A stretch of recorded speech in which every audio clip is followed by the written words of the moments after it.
नमस्कार, मैं हूं एनवी शर्मा और आप देख रहे हैं यूसीएन अमरावती न्यूज़। आइए देखते हैं इस वक्त की खबरें, लेकिन उससे पहले एक नज़र हेडलाइंस पर।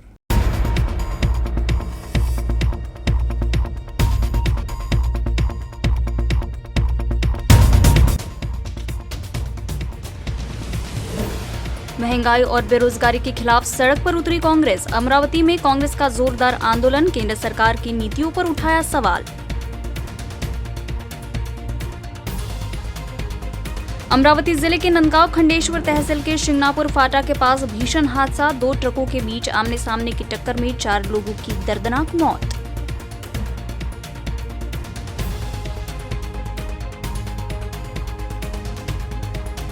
और अमरावती निवासी 3 लोगों पर मध्य प्रदेश के होशंगाबाद में हमला, गोवंश तस्करी के संदेह में मॉब लिंचिंग, 1 व्यक्ति की मौत, 2 गंभीर।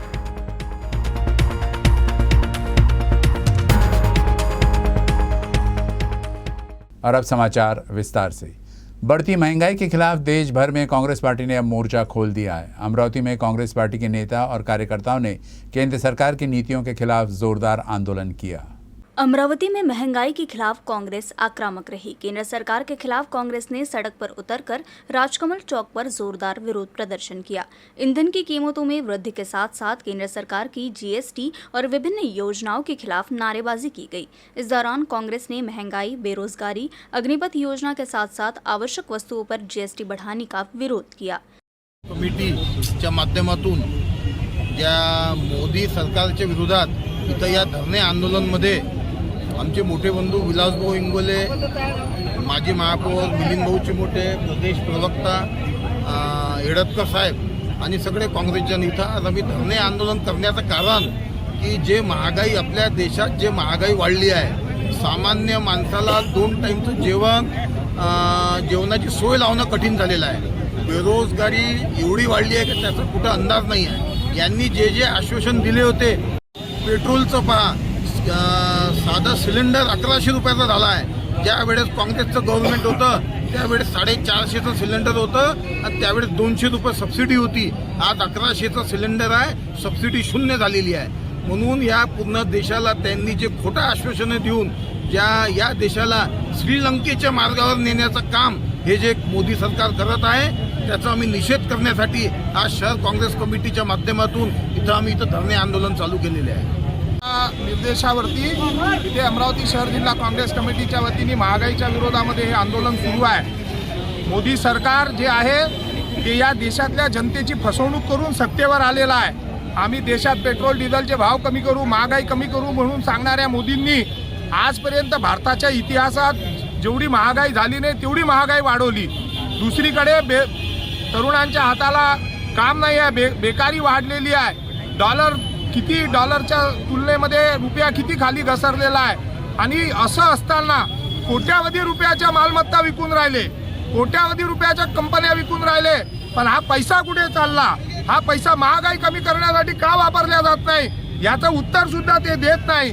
2, एक अदानी आणि एक अंबानी यांना पूर्ण देश विकून टाकला आणि यांना महागाई वाढवण्याची परवानगी दिली आहे। सरकार सर्वच आघाड्यावर अपयशी ठरल्यामुळे आता सर्वोच्च न्यायालयाचे खरेखुरे न्यायाधीश मोदी आणि शहाच्या बेंचने या देशात महागाई वाढवण्याचा फतवा काढलेला आहे। या 2 सोंगाड्यांनी हा देश विकायला काढला असून सर्वसामान्य माणसाच्या कंबरड्यावर महागाईचं सावट आता यांनी उभं केलेलं आहे आणि म्हणून काँग्रेस या मोदी सरकारचा शतशः निषेध करतं। आज जी महागाई वाढलेली आहे त्या महागाईवर यांचं लक्ष नाही, त्याकडे दुर्लक्ष व्हावं म्हणून ईडीच्या माध्यमातून प्रत्येक ठिकाणी केंद्र सरकार या केंद्रीय यंत्रणाचा दुरुपयोग करत आहे। अमरावती नागपुर औरंगाबाद मार्ग पर 2 ट्रक के बीच आमने सामने की टक्कर हो गई। इस हादसे में 4 लोगों की मौत हो गई। नांदगांव खंडेश्वर तहसील के शिंगनापुर फाटा के पास यह हादसा हुआ। अमरावती जिले के नांदगांव खंडेश्वर तहसील के शिंगनापुर फाटा के पास नागपुर औरंगाबाद महामार्ग पर शुक्रवार की सुबह 2 ट्रक में जोरदार टक्कर हो गई। यह हादसा इतना जोरदार था कि 4 लोगों की घटनास्थल पर ही मौत हो गई। भीषण हादसे में लोहे की शरिया से लदे ट्रक ने प्याज ले जा रहे ट्रक को टक्कर मारी है, जिसमें दोनों ट्रकों के परखच्चे उड़ गए हैं। जोरदार हादसे के बाद शरिया ट्रक के आर पार हो गए, जिससे दोनों ट्रक में सवार 4 लोगों की दर्दनाक मौत हुई है। स्थिति ये थी कि हादसे के बाद मृतकों के शव को बाहर निकालना भी मुश्किल हो रहा था। हादसे के बाद मार्ग पर दोनों ओर वाहनों की कतार लग गई। जानकारी मिलते ही पुलिस घटनास्थल पर पहुंचकर महामार्ग पर यातायात सामान्य कराने में लग गई। वैसे इस मार्ग पर बारिश की वजह से बड़े बड़े गड्ढे हो गए हैं, जिससे हादसे की संभावना बढ़ गई है। गोवंश तस्करी के संदेह में मध्य प्रदेश के होशंगाबाद के नर्मदापुरम में अमरावती के 3 लोगों पर भीड़ ने हमला कर दिया। इस हमले में एक व्यक्ति की मौत हो गई, जबकि 2 लोग गंभीर रूप से जख्मी हुए हैं। मॉब लिंचिंग के इस मामले में नर्मदापुरम पुलिस जांच पड़ताल कर रही है। गोवंश तस्करी के संदेह में मॉब लीचिंग का मामला मध्य प्रदेश के होशंगाबाद जिले में सामने आया है। होशंगाबाद जिले की नर्मदापुरम में ब्रखाट गांव के नजदीक लोगों ने उन पर हमला कर दिया। लोगों को संदेह था कि ये सभी गोवंश की तस्करी कर रहे हैं। जानकारी के अनुसार अमरावती जिले के नाजिर अहमद, शेख लाला और सैयद मुश्ताक ट्रक से मवेशियों को लेकर नांदेरवाड़ा जा रहे थे। तभी ग्रामीणों को संदेह हुआ कि ये गोवंश तस्कर है और इसी बात पर लोगों ने उन पर हमला कर उनसे मारपीट शुरू कर दी। मारपीट में जख्मी 3 लोगों को पुलिस की मदद से अस्पताल पहुंचाया गया, जहां इलाज के दौरान ही नाजिर अहमद की मौत हो गई, जबकि बाकी दोनों लोगों का इलाज चल रहा है। फिलहाल होशंगाबाद पुलिस मामले की पूरी जांच पड़ताल कर रही है। रात में करीब 12:30 बजे की यहाँ पर राखड़ गांव की घटना है। इसमें एक ट्रक जो है महाराष्ट्र पासिंग का अवैध गौवंश लेकर जा रहा था, जिसमें 3 अमरावती के निवासी थे। इस ट्रक को रोका गया और करीब 10 से 12 लोगों द्वारा इनके साथ मारपीट की गई। मौके पर पुलिस पहुंची और तीनों को अस्पताल भर्ती किया गया और उपचार के दौरान जो है उनमें से एक की मृत्यु हो गई है। घटनाक्रम के बाद 302 धारा की एफआईआर पंजीबद्ध कर ली गई है। मेडिकल व्यवसायी उमेश कोल्हे हत्याकांड की जांच कर रही एनआईए की टीम अमरावती से 2 और आरोपियों को अपने हिरासत में ली है। इन दोनों आरोपियों से आगे की पूछताछ के लिए एनआईए की टीम मुंबई लेकर गई है। इससे पहले इस मामले में 7 आरोपियों को पहले ही गिरफ्तार किया जा चुका है। उमेश कोल्हे हत्याकांड मामले की जांच कर रही एनआईए के अधिकारी फिर से अमरावती आए थे। इस बीच अमरावती पुलिस ने इस मामले में 2 आरोपियों को गिरफ्तार किया है।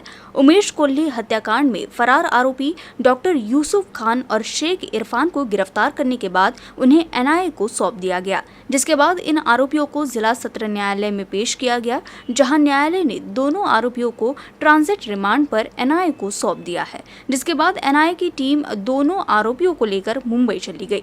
इस मामले में अब तक 9 आरोपियों की गिरफ्तारी हो चुकी है। उमेश कोल्हे हत्याकांड में 5 से 6 युवकों को पूछताछ के लिए बुलाया जा रहा है और उनसे गहन पूछताछ की जा रही है।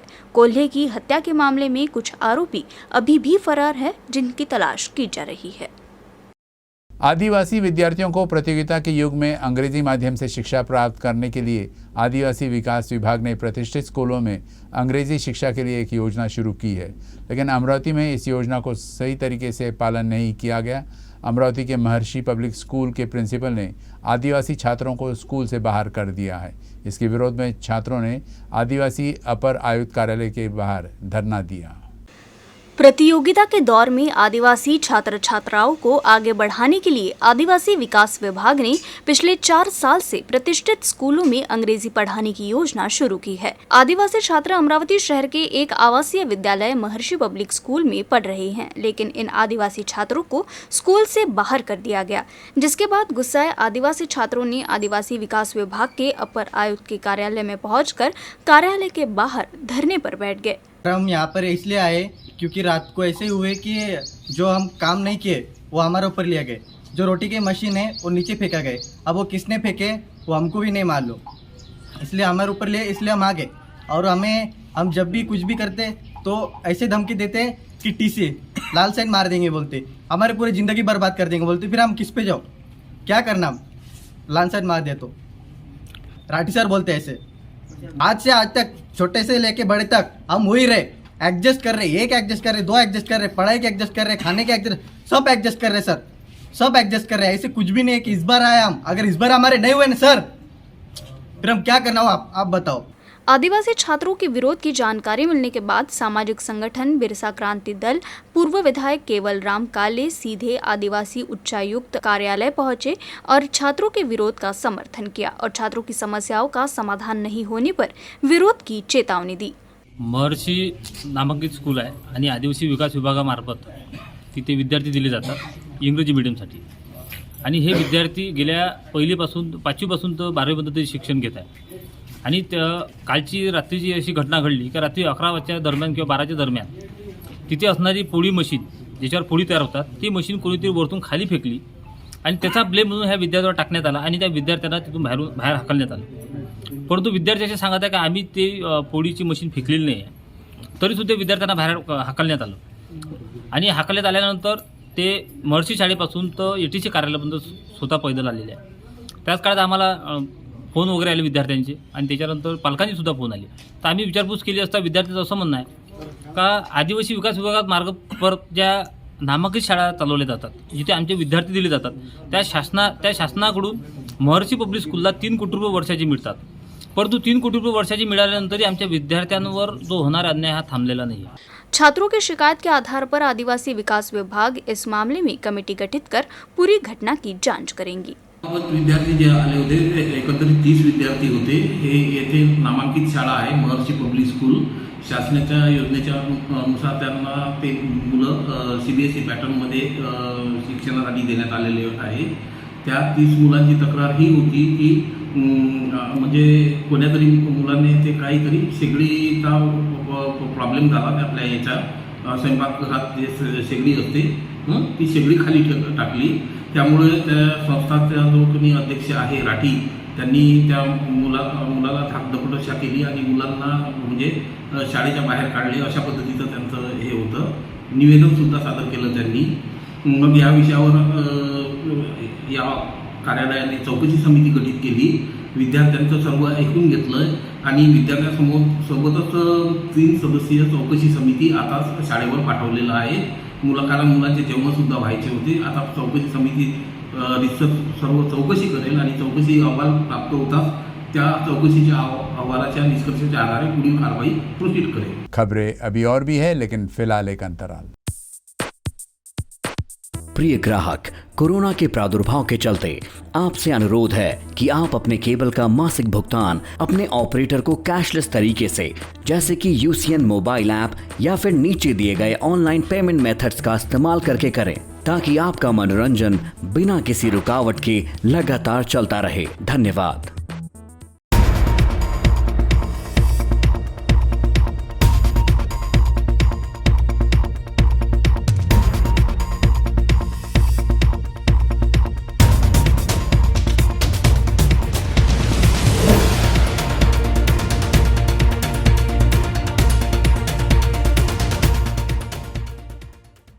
ब्रेक के बाद आपका फिर स्वागत है।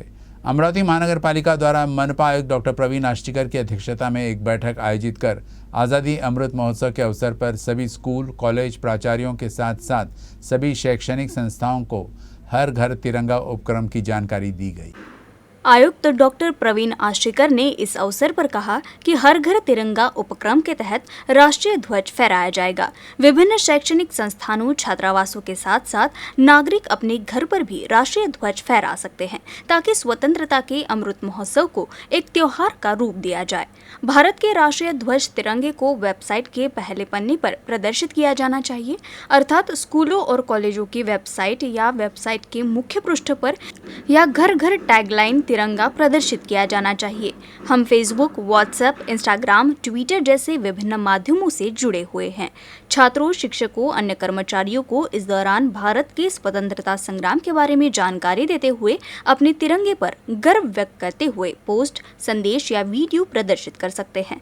इस पहल में न केवल हर घर तिरंगा ही नहीं बल्कि स्वतंत्रता संग्राम की भावना भी है। इसलिए स्कूलों, कॉलेजों और उनकी ओर से भी गीत, नृत्य और पोस्टर के माध्यम माध्यम से हर घर तिरंगा उपक्रम को व्यापक रूप से बढ़ावा दिया जाना चाहिए। अमरावती शहर के विभिन्न हिस्सों में 50 बिक्री केंद्रों के माध्यम से तिरंगा प्राप्त किया जा सकता है। ये गतिविधि स्कूल, घर, छात्रावास जैसे सभी स्तरों पर की जा रही है। ऐसे में सभी को इस बात की जानकारी होनी चाहिए कि हमारे राष्ट्रीय ध्वज का अनादर नहीं हो। इस दौरान सभी स्कूल, कॉलेज, प्राचार्य, शिक्षकों, छात्र, अभिभावकों से इस गतिविधि को सफल बनाने की अपील की गई। ह्या अनुषंगाने आपण हे सगळं सहकार्य कराल अशी मला खात्री आहे। मी 3-3 वेळा मी खात्री मलाही खात्री आहे आणि आपण या उत्सव हा पूर्ण आपल्या जे काही हे आहे 24/7 आपण म्हणतो की काही आपली क्रियाशक्ती, आपली क्रिएटिव्हिटी, आपली कार्यशक्ती आहे याच्या माध्यमातून आपण हा सण साजरा करूया, उत्सव साजरा करणार आहे।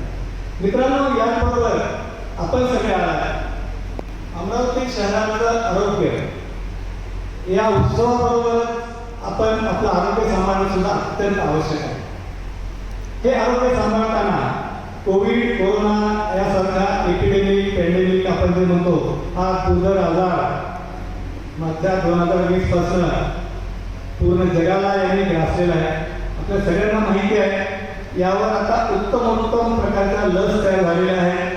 कोविड अप्रोप्रिएट बिहेवियर बरोबरच लस आपण घेणं ही तेवढंच आवश्यक आहे। आपल्या कुटुंबाला, आपल्या शाळेला, आपल्या विद्यार्थ्यांना, आपल्या कुटुंबाला तसंच समाजाला आणि माझ्या अमरावती शहराला सदृढ आणि कोरोनापासून दूर ठेवण्यासाठी लसीकरण हे अत्यावश्यक आहे। मी या व्यासपीठावरून आपल्या सर्वांना अशी विनंती करतो की माझे 20 केंद्र आहे, माझे आरोग्य अधिकारी बोलले, माझे 5ही सहाय्यक आयुक्त या दृष्टीने पूर्ण तयार आहेत। माझे 13 UPSC urban primary health centre, बाकीचे जे काही सेंटर्स आहेत, लसीकरणाचे जी केंद्र आहेत ती सगळी अद्ययावत आहे।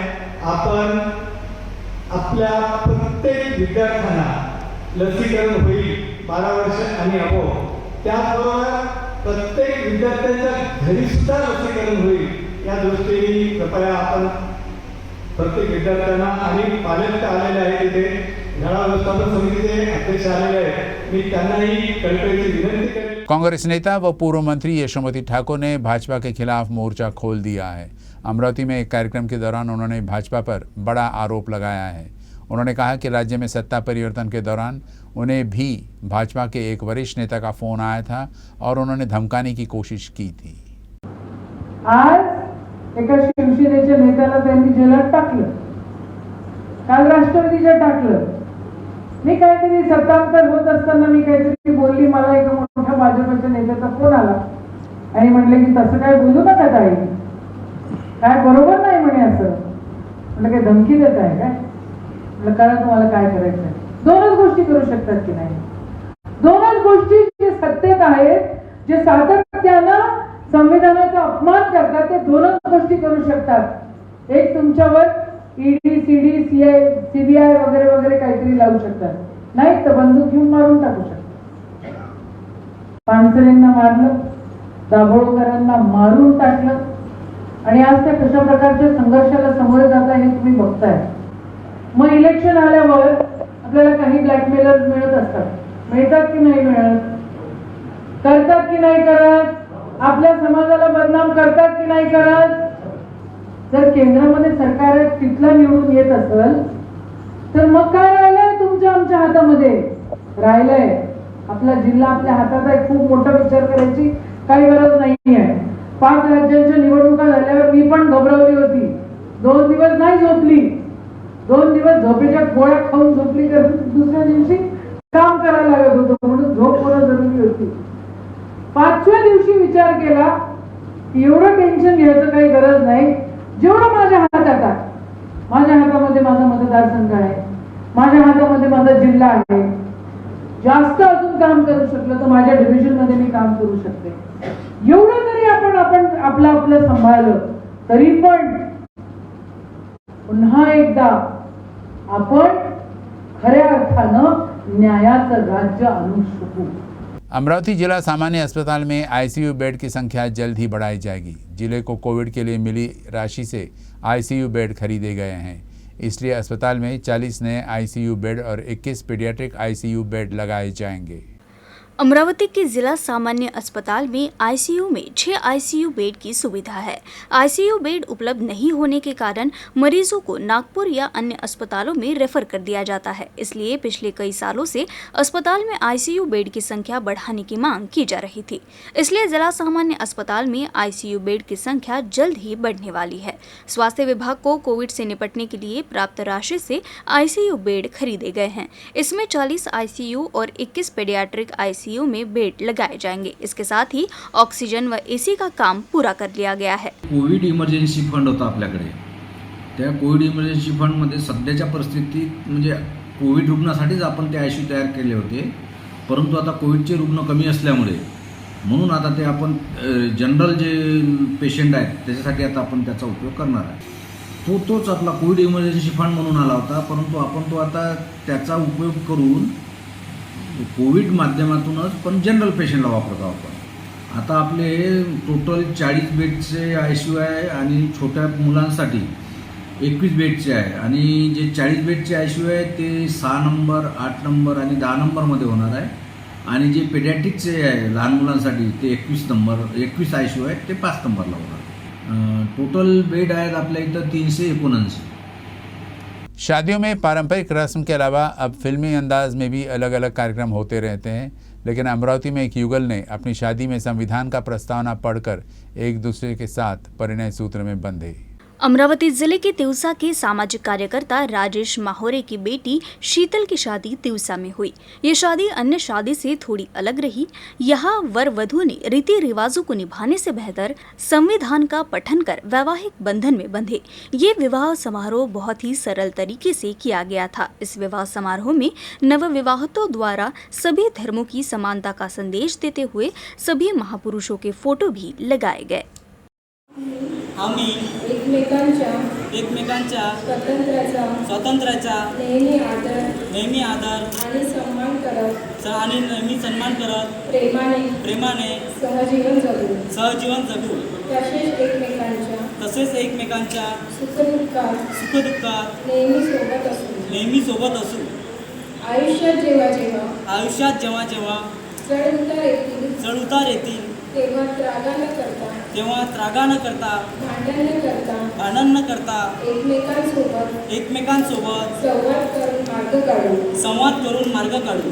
आम्ही करत असलेल्या सामाजिक कामात आयुष्यभर मनपूर्वक एकमेकांची साथ देऊ।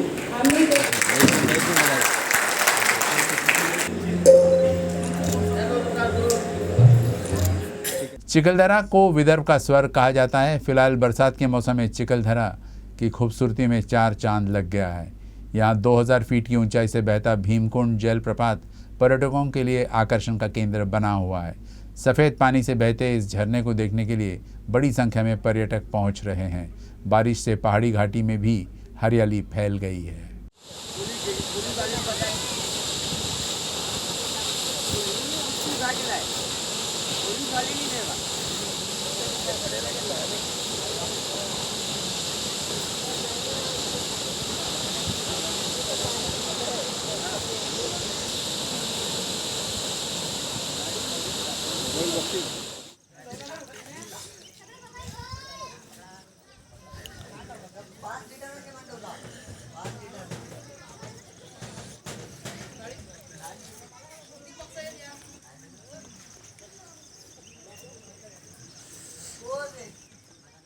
और समाचार समाप्त करने से पहले एक नज़र हेडलाइंस पर।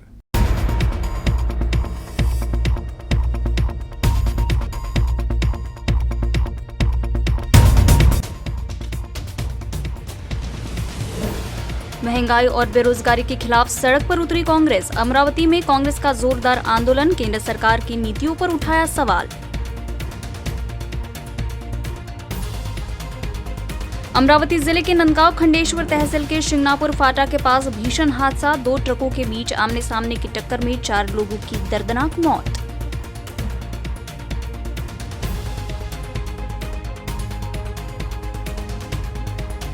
और अमरावती निवासी 3 लोगों पर मध्य प्रदेश के होशंगाबाद में हमला, गोवंश तस्करी के संदेह में मॉब लिंचिंग, एक व्यक्ति की मौत, 2 गंभीर।